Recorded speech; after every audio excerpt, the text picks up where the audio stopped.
Hey guys, Troy Dooley, the Beachside CEO. I'm out here today. I picked this location here in Destin. If you hear that bzzz in the background, I got some fireflies down here just playing around. I love living on an island. It's beautiful. But see that bungee jumping tower behind me? I got to thinking about that when I decided to use that.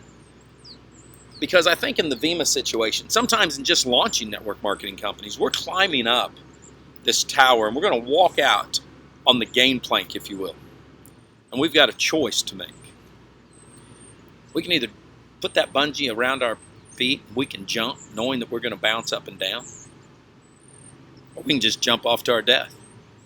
That's the deal.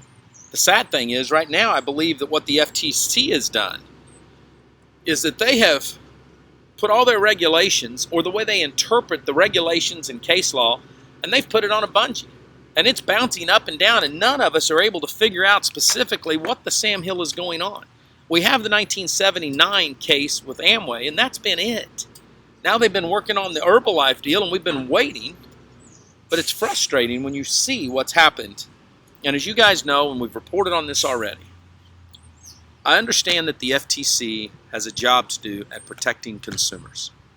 I have not argued with everything in their complaint against Vemma, but I am vehemently against, and do not believe they have a case, that Vemma was a pyramid scheme. And yet the receiver and others have said it is. However, some critics have even questioned the FTC's moved on this. Not those that are out there just to make waves and drive traffic or anything like that, but the really solid, the Dr. Taylors, Robert Fitzpatrick, Patrick Preddy, some of these guys that really focus in on facts have looked at this and said, man, there's something here. And Robert Fitzpatrick, who I disagree about 99% of the stuff he says, wrote something today, and I don't agree with everything in the article, but he hit some points that caused me to think.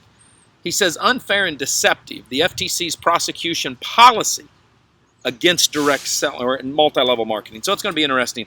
But I want to look at, I know my attorneys and people say disclaimer next. Okay, so here's the deal. I am not affiliated in any way, shape, or form with Vemma. I'm not an advisor, not a consultant. I'm not on their legal team. Not inside the comp plan, never have been. Love their products. BK Barreco was my very first client when I came into my consulting practice, my advisory practice, our PR and compliance work that we do. He said, I believe in you, let's go to work. And we did. And we had a wonderful, fun time. That ended in around 2012, 2013. Covering Vemma today is because I see BK Barreco as a longtime friend. I see some of the issues that the FTC said. I see their point.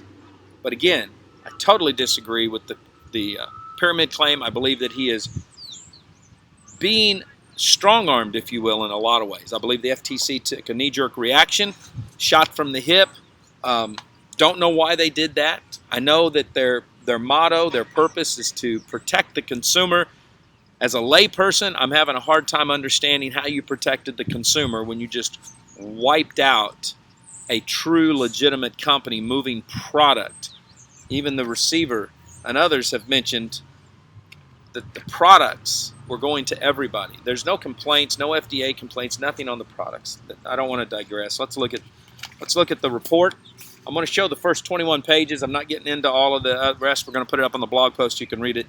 In the overview, the end of the second paragraph, we're only going to hit on certain things. You can go read this yourself if you want to. It says the temporary receiver reviewed the preliminary information produced by management and learned that the sales to non-affiliate customers, non-affiliate customers, about 22%. This is a number, in my opinion, that he made up based on deciding to change the actual reclassification and the definitions that Vemma had put into place when they shifted from a true network marketing message, that's, my wife would hate that, 2 words same, to an affiliate message. And we're going to go into that here in a second. Critics are eating this up, but I want to look at what the receiver actually writes and how he came up with those numbers. End of the third paragraph. The 2014 review shows a loss before depreciation of $2.2 million. This is one of the reasons he says he's not opening the door. But yet over the last 11 years, after BK and other shareholders had taken salaries, had taken profits, the company had still done $13 million in sales. Based on the financial statements provided by the receiver, over 50% of that was still left in the company. The shareholder distributions had not been 100%. Still plenty of funding, still plenty of cash flow to make. So we're going to go into that. August 15, 2015, receiver met with company management. That's where he came with this. His decision, paying commissions to related purchases of sales and goods when the majority of it was from affiliates. Again, that's a subjective based on the fact that he wanted to change the way the company perceived things. And here's the deal. If there was a law that was on the books that they had violated, I would understand that. But the FTC, even under their income disclosure policies, are not clear on what is a true end user customer. Does the customer come first or does the affiliate come first? Throughout this, he talks about consumers who became affiliates. If that is true, and that is the definition we're going to use, then 100% of the sales went to customers, and a few of them, in this case, I believe it would be, in his case, 78% of them were affiliates. Although that's not what was in the disclaimer. Here it is, the income disclosure. This is what he says. The company produces, distributes, and makes available its presentation material on the website of a yearly disclosure statement. In 2013, which is Exhibit 2 of this, there were 105 active affiliates in the U.S. The disclosure statement stated 421 of those, or 0.4%, earned over $100,000. The rest of them, 0.93%, total of 62. Now, here's where we get into this.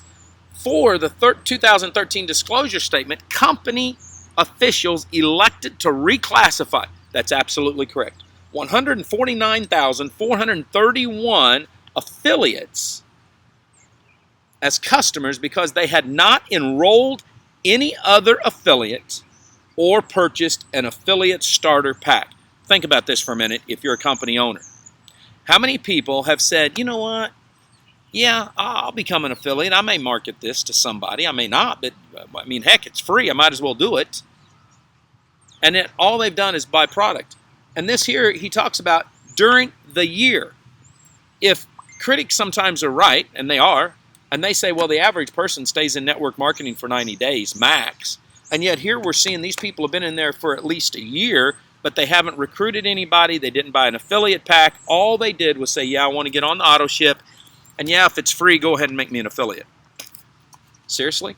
Is not the American dream to have the chance to change your life financially?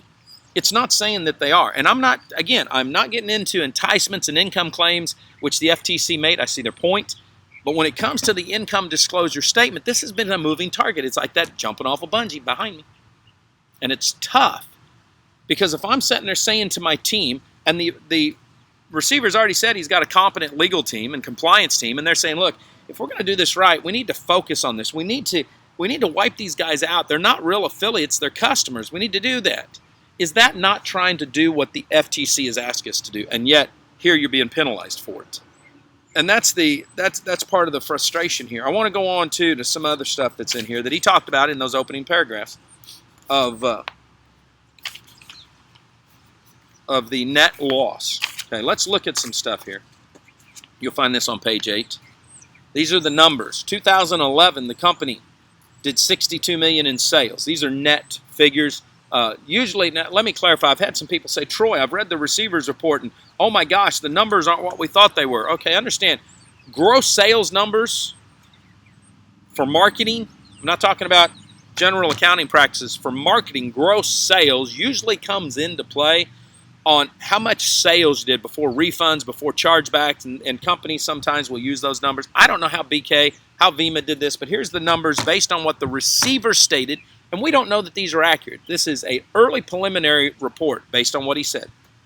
2011, $62 million. 2012, $89 million. 2013, $113 million. These are sales nets. 2014, $139 million. Now, when we get over... No, let me go on down here. Total net loss or income after depreciation. Well, no, let me not go there. I want to be fair. Total income or loss from operations. 2011, $1.5 million. In 2012, they made a $997 $100,000 profit, almost $1 million. 2013, it made a $9 million profit. And 2014 lost $3 million. We're still net to the good.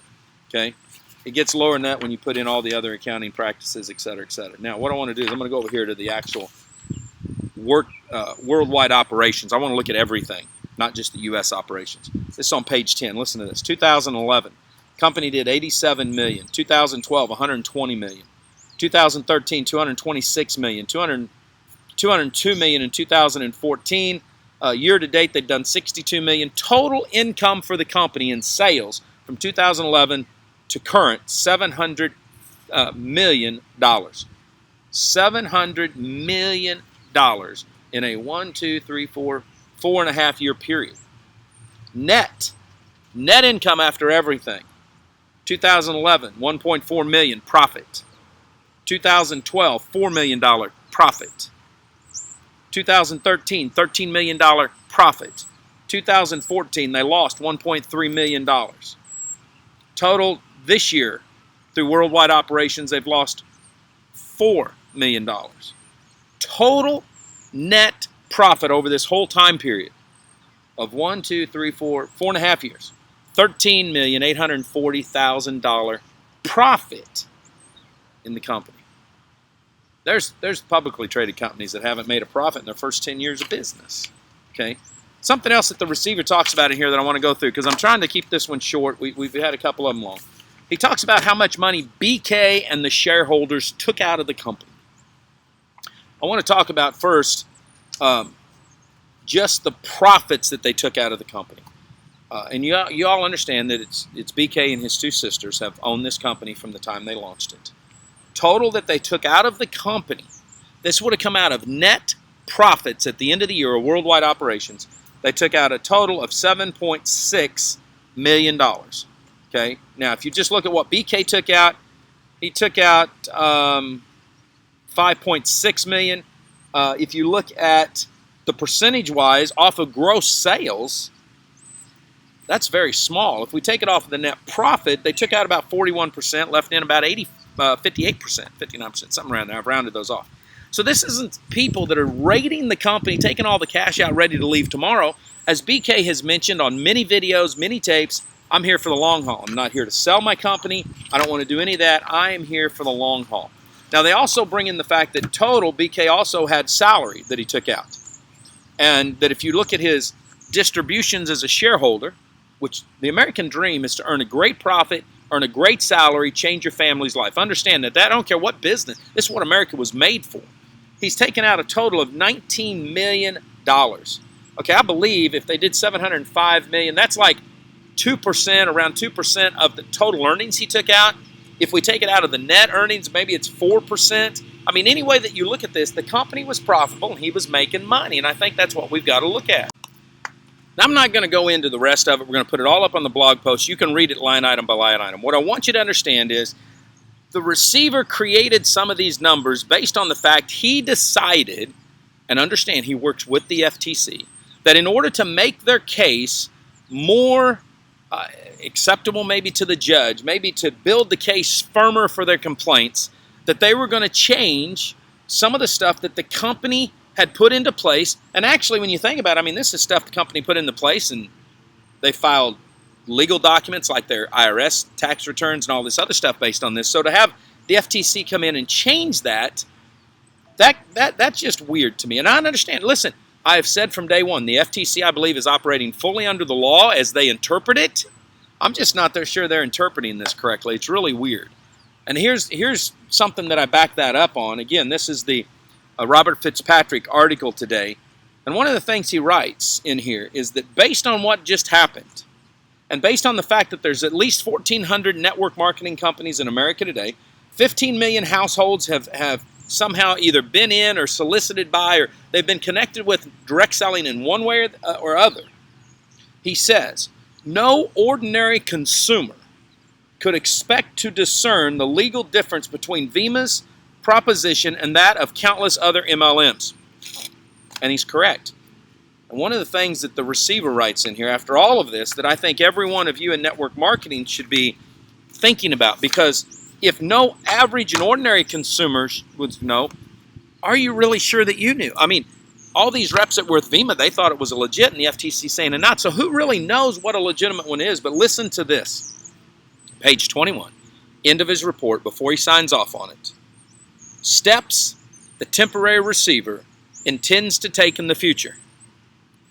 The temporary receiver intends to evaluate what claims, if any, may exist against highly compensated affiliates. That means now he's looking at clawbacks over the last 7 years. We saw them do this with Fortune High Tech, where they decided to claw back everybody after that company had been shut down. And people thought it was a little bit strange, but it was a legitimate network marketing company. So, I mean, this is what we're dealing with. Robert goes on and writes this. All investors in MLM companies on Wall Street and on Main Street, therefore, absolutely should be concerned by the FTC's action.